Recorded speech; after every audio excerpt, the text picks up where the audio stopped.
जब हालात इस मोड़ पर आकर खड़े हो जाते हैं, तब सबसे बड़ा सवाल यही उठता है कि अगर आर्यवर्धन सच में अनु से सच्चा और बेइंतहा प्यार करते थे, तो फिर उस दिन उन्होंने सच क्यों नहीं बोला।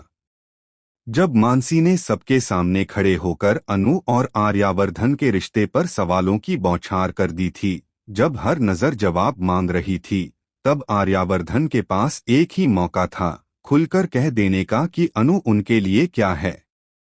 लेकिन उस वक्त आर्यवर्धन की चुप्पी सिर्फ खामोशी नहीं थी, बल्कि वह खामोशी अनु के दिल पर चलती एक एक धारदार चोट बन जाती है। जिस इंसान पर अनु ने आंख बंद करके भरोसा किया था, वही इंसान सबके सामने खड़ा होकर भी उसका साथ नहीं देता, और यहीं से अनु के दिल में टूटन शुरू हो जाती है। अनु ने हमेशा अपने प्यार को एक इनोसेंट प्रूफ की तरह संभाल कर रखा था। उसके लिए आर्यवर्धन पर भरोसा करना किसी सबूत से कम नहीं था। उसे लगता था कि जब वक्त आएगा तो आर्यवर्धन खुद आगे बढ़कर उसका हाथ थाम लेंगे।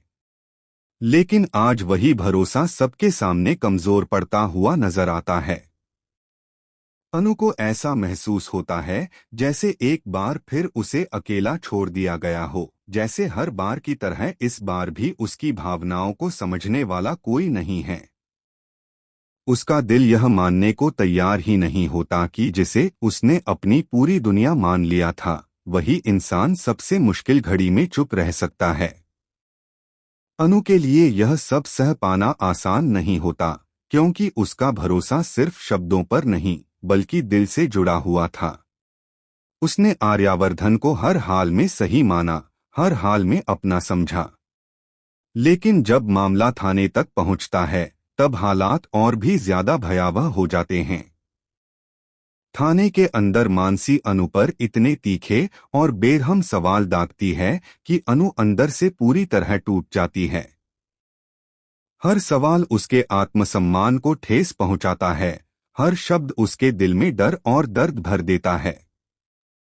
लेकिन इन सब के बीच जो बात अनु को सबसे ज्यादा तोड़ देती है, वह यह होती है कि आर्यवर्धन वहीं मौजूद होते हुए भी एक शब्द नहीं बोलते। अनु की नजरें बार बार आर्यवर्धन को ढूंढती हैं। उसे उम्मीद होती है कि शायद अब आर्यवर्धन कुछ कहेंगे, सबको बता देंगे कि उनका रिश्ता क्या है। लेकिन वह लम्हा कभी नहीं आता। आर्यवर्धन की चुप्पी अनु के लिए सबसे बड़ा जवाब बन जाती है।